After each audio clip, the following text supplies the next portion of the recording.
Hello friends, welcome to my YouTube channel star educational institute. आज हम दोस्तों class 9th biology chapter 7 diversity in living organism का part 3 video लेकर के आए हैं। मैंने पार्ट 2 में मोनेरा तक कंप्लीट कर लिया था। अब मैं यह वीडियो पार्ट 3 शुरू करना है। प्रोटिस्टा से हमारा यह वीडियो शुरू होगा दोस्तों।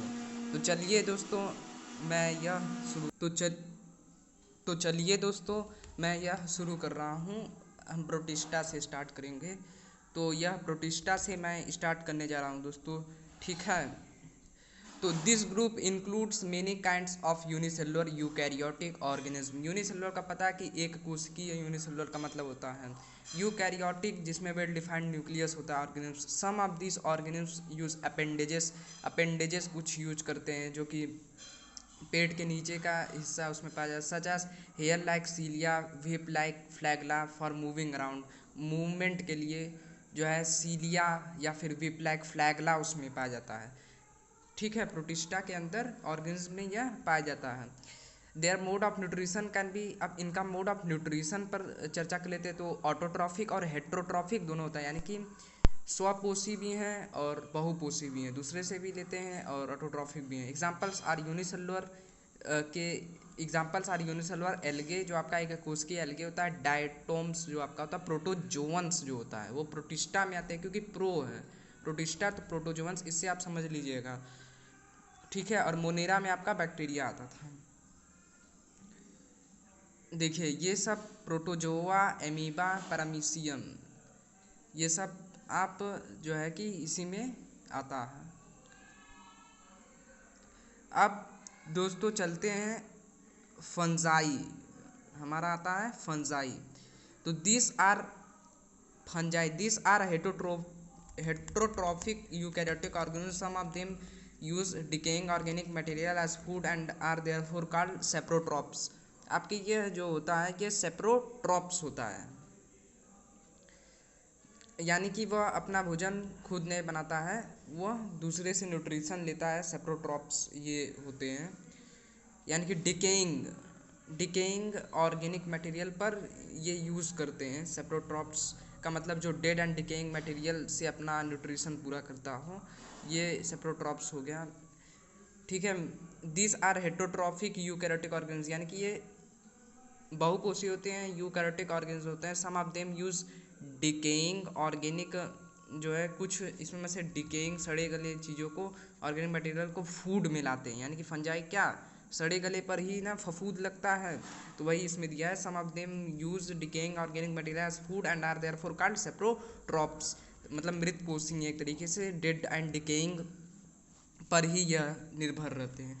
Others require a living protoplasm of a host organs for food, जो है कि जो दूसरे पर ये रिक्वायर रहते हैं अ लिविंग प्रोटोप्लाज्म की तरह ऑफ अ होस्ट, एक तरीके से होस्ट हैं, दूसरों पर यह आश्रित रहते हैं ऑर्गेन्स फॉर फूड के लिए। दे आर कॉल्ड पैरासाइट्स, इनको परजीवी बोलते हैं, ठीक है। कोई पूछेगा कि फंजाई को और किस नाम से है, तो पैरासाइट्स बोलते हैं, परजीवी। Many of them have the capacity to become multi cellular organism, कुछ इसमें में से जो है कि कैपेसिटी होता है to become multi cellular organism, यानी कि बहु कोशिकीय वो बन जाते हैं at certain stages in their lives, अपने सर्टेन स्टेजेस में। They have cell walls made, इनका सेल वॉल्स की बात करें तो made of a tough complex sugar का छिटिन जो है कि इनका वही टफ कॉम्प्लेक्स सुगर जो है छिटिन से बना हुआ इनका सेल वॉल होता है दोस्तों, ठीक है। फंजाई का जो सेल वॉल अगर कोई पूछेगा आपसे कि फंजाई का सेल वॉल जो है वह किस चीज़ से बना हुआ होता है, तो आप क्या करेंगे कि छिटिन मॉलिक्यूल होता है एक शुगर का, कार्बोहाइड्रेट का, जो कि उसी से आपका यह फंजाई का सेल वॉल जो है कि मेडअप होता है। देखिए यहाँ पर दिया है ना कि they have cell wall made of a tough complex sugar called chitin. Examples, इसके एग्जाम्पल्स क्या हैं आपके, ईस्ट्स हो गया, मोल्ड्स हो गया एंड मशरूम्स हो गया, ठीक है। ईस्ट्स, मोल्ड्स एंड मशरूम्स। मोल्ड्स का मतलब फफ्तूद, ईस्ट्स और मशरूम्स, या जैसे फिगर 7.3 में हम इसके एग्जाम्पल्स देख सकते हैं दोस्तों। जैसे देखिए सैक्रोमाइसिस, ये ईस्ट का साइंटिफिक नेम है। पेनिसिलम, मोल्ड, एगेरिकस, मशरूम, ये सब क्या है, ये सब फंजाई में आता है। अगर कोई भी पूछेगा एग्जाम्पल क्या है तो एग्जाम्पल ईस्ट्स, मोल्ड्स और मशरूम्स, यही तीनों आप फिगर में देख रहे होंगे, यही तीनों आपका है और समझ गए होंगे। Some fungal species live in permanent mutually dependent relationships with blue green algae और साइनोबैक्टीरिया। कुछ जो है कि फंगल की प्रजातियां होती हैं जैसे कि परमानेंट म्यूचुअली रहते हैं, दूसरे पर म्यूचुअली शेयरिंग करते हैं, सिम्बायोटिक होते हैं। म्यूचुअली शेयरिंग जो करते हों उनको सिम्बायोटिक बोलते हैं। Dependent relationships with blue green algae और cyanobacteria, such relationships are called symbiotic. देखिए यहाँ पर क्या है ना, सच रिलेशनशिप्स को सिम्बायोटिक बोलते हैं। दिस, क्योंकि इसमें म्यूचुअली डिपेंडेंट रिलेशनशिप है तो ये इसको सिम्बायोटिक, इस रिलेशनशिप को सिम्बायोटिक कहा जाता है। We have all scenes lichens as the slow growing large colored patches on the bark of trees। जैसे कि हम लाइकेंस को देख सकते हैं बार्क ऑफ ट्रीज, यानी कि ट्रीज के छाल में। जैसे ट्रीज के छाल में आप देखे होंगे थोड़ा बार्क में लाइकेन आपका रहता होगा, तो वही ये कर रहा है। Slow growing large coloured patches होता है on the bark of trees. Plantae अब आता है आपका चौथा, तो these are multi cellular eukaryotes with cell walls, यानी कि मल्टी सेलुलर बहुकोशिकीय होता है। यूकैरियोट्स वेल डिफाइंड न्यूक्लियस होता है विद सेल वाल्स।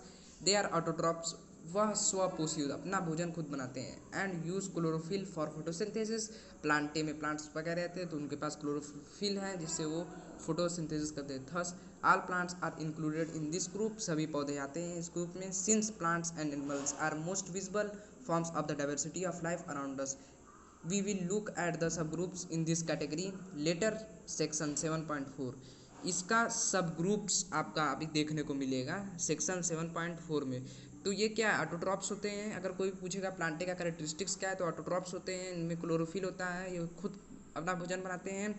और ये यूकैरियोट्स होते हैं विद सेल वाल्स और मल्टी सेलुलर भी होते हैं। एनिमेलिया पे अब आते हैं, तो this includes all organism. Animalia पे अब दोस्तों हम एनिमेलिया पे पहुंच चुके हैं। तो दिस इंक्लूड्स, ये जो है कि ये इंक्लूड्स आपका करता है all organism which are multi cellular eukaryotes without cell walls, they are heterotrophs. Animalia, जैसे कि हम जानते हैं कि एनिमेलिया आपका क्या है, एनिमेलिया में हम सब लोग आते हैं, एनिमल्स लोग आते हैं, तो ये हेटरोट्रॉप्स होते हैं, यानी कि दूसरे पर भोजन पर निर्भर रहते हैं। जैसे पेड़ पौधों प्लांट बनाते हैं तो उनसे ना हम लोग भोजन प्राप्त करते हैं, तो ये हेटरोट्रॉप्स होते हैं। और again we will look at their sub groups a little later in section 7.5 में इनका सब ग्रुप्स, और 7.4 में अभी हम लोग पढ़ेंगे प्लांटे का सब ग्रुप्स पढ़ेंगे दोस्तों।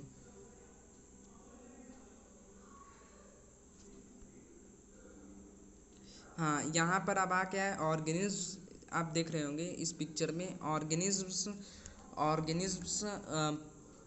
प्रोकैरियोट्स, ऑर्गेनिज्म कैसे जीवधारियाँ जो हैं कि डिवाइड हुए हैं। आपके जीवधारियाँ जो हैं जितने भी ऑर्गेनिज्म हैं, लिविंग ऑर्गेनिज्म्स हैं, वो प्रोकैरियोट्स में डिवाइड है। और फिर यूकैरियोट्स से यहाँ पर सब ग्रुप डिवीज़न लिया गया है, यानी कि प्रोकैरियोट्स में यूनिसेलुलर होता है एक उसके, तो मोनेरा में आपका यूनिसेलुलर ऑर्गेनिज्म आते हैं कि नहीं, उसका कैरेक्टर्स है कि नहीं मोनेरा का। अगर कोई भी पूछेगा तो मोनेरा का कैरेक्टरिस्टिक्स फीचर क्या है, तो मोनेरा का कैरेक्टरिस्टिक्स फीचर ये है कि मोनेरा में जो है कि यूनिसेलुलर होते हैं। ठीक है, मोनेरा में यूनिसेलुलर होते हैं। और आपका यूकैरियोट्स आता है तो इसमें जैसा कि वेल डिफाइंड जो है न्यूक्लियस आपका होता है, जैसे कि पिछले चैप्टर में हमने स्टडी किया था। यूकैरियोट्स में आपका यूनिसेलुलर, इसमें भी आता है, इसमें भी मल्टी सेलुलर आता है। इसमें यूनिसेलुलर क्या होता है, प्रोटिस्टा जो प्रोटोजोआ जो होता है, प्रोटिस्टा के अंदर प्रोटोजोआ आता है तो वो यूनिसेलुलर होता है। ठीक है, मल्टी सेलुलर की मैं बात करूँ तो मल्टी सेलुलर आपका जो है कि मल्टी सेलुलर को भी अब डिवाइड किया गया है मल्टी सेलुलर में with cell wall, multi cellular में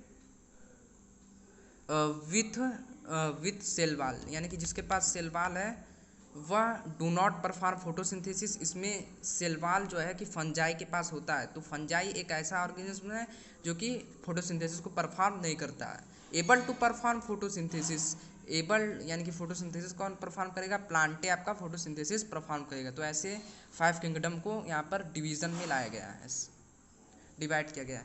अब with cell wall, without cell wall, जैसे कि हम लोग एनिमिलिया के अंदर हम लोग आते हैं, ह्यूमंस आते हैं, एनिमिलिया के बर्ड्स आते हैं, मैमल्स, ये सब वगैरह भी हम लोग स्टडी करेंगे। ये क्वेश्चंस मैं आपको आखिरी में बता दूंगा, सॉल्यूशन करूँगा। प्लांटे, अब प्लांटे के बारे में, the first level of classification among plants depends on whether the plant body has well differentiated, यानी कि जो फर्स्ट लेवल ऑफ क्लासिफिकेशन वो आपका प्लांटे आता है। Among plants depends on whether the plant body has well differentiated distinct parts. The next level further, the next level of classification is based on whether the differentiated plant body has special tissues for the transport of water and other substances। जैसे कि next level में हम classification के पढ़ेंगे कि is based on whether the differentiated plant body का क्या उनके पास स्पेशल टिश्यू, जैसे जाइलम फ्लोएम हुआ, for the transport of water, transport of water करने के लिए जो ट्रांसपोर्टेशन ऑफ वाटर है वो जाइलम टिश्यू करता है, और अदर सब्सटेंसेस फूड फ्लोएम करता है। ठीक है, फूड ट्रांसपोर्ट जो है कि प्लांट्स में वो फ्लोएम करेगा, और जाइलम जो है कि वो वाटर ट्रांसपोर्ट आपका करता है, जैसा कि आपको ये पता होना चाहिए दोस्तों। तो चलिए दोस्तों हम आगे चल रहे हैं। अब थैलोफाइटा, थैलोफाइटा पे अब आते हैं। तो plants that do not have well differentiated body design fall in this group, इस ग्रुप में कैसे प्लांट्स आते हैं जिनके पास वेल डिफ्रेंशिएटेड बॉडी नहीं होता है। The plants in this group are commonly called एग्ले, इस ग्रुप में जो है कि जो प्लांट्स आते हैं उनको कॉमनली एल्गे, शैवाल बोलते हैं, हिंदी में एल्गे को शैवाल बोलते हैं। तो वही इसमें आते हैं। This plants are predominantly aquatic, ये क्या होते हैं, एक्वेटिक होते हैं, यानी कि ये जलीय आपके होते हैं। Examples are Spirogyra, Ulothrix, Cladophora, Ulva, Chara, ये सब आपका आता है। यहाँ पर देख सकते हैं क्लैडोफोरा, स्पाइरोगाइरा, छारा और उल्वा, ये सब आपका आप फिगर के जरिए दोस्तों आप देख सकते हैं कि थैलोफाइटा में आपका कौन कौन से ऑर्गन्स आते हैं। तो यूलोथ्रिक्स, क्लैडोफोरा, उल्वा, छारा, ये सब आता है दोस्तों। ठीक है, ठीक है दोस्तों, आपने देख लिया होगा ये सब थैलोफाइटा में आता है। स्पाइरोगाइरा, ये छारा, ये सारे एल्गे का ही थैलोफाइटा में आता है आपका। कोई भी पूछेगा कि थैलोफाइटा में क्या क्या आते हैं, तो एल्गे ही सारे आते हैं। अब ब्रायोफाइटा में चलते हैं दोस्तों। आपका ब्रायोफाइटा, तो दोस्तों ब्रायोफाइटा जो है कि चलते हैं। ये ब्रायोफाइटा जो है, these are called the amphibians of the plant kingdom. दोस्तों यह बहुत ही बात निकल करके आ रही है कि इसे amphibians of the plant kingdom बोलते हैं। ठीक है, ब्रायोफाइटा, कोई भी पूछेगा कि ब्रायोफाइटा को किस कैटेगरी को, किस प्लांटे में किस कैटेगरी को जो है कि वो बोलते हैं amphibians of the plant kingdom बोला जाता है, तो ये ब्रायोफाइटा को बोलते हैं। They are also called amphibians of the plant kingdom. ये किंगडम प्लांटे के अंदर अगर कोई पूछेगा कि किंगडम, ये क्वेश्चन एराइज हो सकता है दोस्तों। मैं आपको बता दूं कि ये क्वेश्चन आपका एराइज हो सकता है कि प्लांटे जो है, प्लांटे,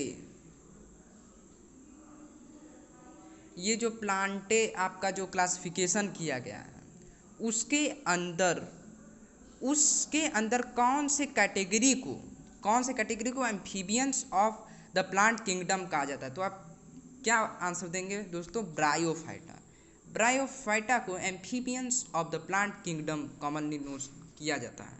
ये देखिए, amphibians of the plant kingdom, the plant body is commonly differentiated to form stem. इनका जो प्लांट बॉडी है वो डिफ्रेंशिएटेड होता है, यानी कि इनमें स्टेम होता है, तना नहीं पाया जाता है, यानी कि ये लैक करता है स्टेम्स। डिफ्रेंशिएटेड का मतलब ये लैक करता है to form stem and leaf like structures, मतलब और लीव्स को भी ये जो है कि लैक करता है। डिफ्रेंशिएटेड मतलब डिफ्रेंशिएटेड, इसमें ये भिन्नता है कि इसमें स्टेम और लीफ लाइक स्ट्रक्चर नहीं पाया जाता है दोस्तों। ठीक है, इसका कैरेक्टरिस्टिक्स है। However, there is no specialized tissue for the conduction of water। इनके पास स्पेशलाइज्ड टिश्यू भी नहीं है कि ये कंडक्शन हो सके वाटर का and other substances from one part of the plant body to another. ठीक है, यह इसका कैरेक्टरिस्टिक्स है, कॉमन कैरेक्टरिस्टिक्स आप लिख सकते हैं पॉइंट वाइज कि the plant body is commonly differentiated to form stem and leaf like structure. इसमें लैक करता है। There is no specialised tissue for the conduction of other substances from one part of the body to the other part of the body. दोस्तों इसमें तो बहुत ही कम दिया हुआ है कैरेक्टरिस्टिक्स इसका। और मैं आपको बता दूं कि इसमें जो है कि ट्रू वास्कुलर सिस्टम एब्सेंट रहता है। एक और आप देख सकते हैं, एक और आप लिख सकते हैं कैरेक्टरिस्टिक्स इसका ब्रायोफाइटा का। ये मैं सोर्स अपना जो है कि जो स्रोत है मेरा, ये एस चांद की बुक से मैं आपको बता रहा हूँ कि ये लैक करते हैं real roots stems and lips and have no flower. इनमें फ्लावर भी नहीं, इनमें फ्लावर ब्रायोफाइटा में फ्लावर भी नहीं पाया जाता है, ये लैक करते हैं फ्लावर। और ट्रू वास्कुलर सिस्टम जो है कि इसमें एब्सेंट रहता है। ट्रू वास्कुलर सिस्टम मतलब जैसे कंडक्शन वाटर का जाइलम फ्लोएम, ये सब एब्सेंट होता है। इसका कैरेक्टरिस्टिक इसमें आते क्या है दोस्तों, तो एग्जांपल्स है इसका are moss, Funaria and Marchantia. यहाँ पर आप देख रहे होंगे फिगर 7.6 में some common bryophyte, some common bryophyte Marchantia, Funaria, Riccia. ये सब एक अजीब गरीब आपको दिख रहा होगा ना। इसमें देख रहे होंगे आप, पिक्चर में खुद समझ जा रहे होंगे कि दोस्तों कि इसमें ना तो स्टेम है ना तो जाइलम, मतलब टिश्यू अजीब तरह का है थोड़ा। तो ये ब्रायोफाइटा में आते हैं। इनमें स्पेशलाइज्ड टिश्यू नहीं होता for the conduction of water and other substances from one part of the body to another. तो चलिए दोस्तों, मेरा पार्ट 3 वीडियो यहीं पर कंप्लीट होता है। अगर आपको यह वीडियो अच्छा लगा हो तो आप सब्सक्राइब करें, लाइक करें और चैनल पर कमेंट करना ना भूलें यदि आपको कोई ना कोई दिक्कत हो। और सब्सक्राइब तो ज़रूर कर दें दोस्तों। Thanks for watching this video.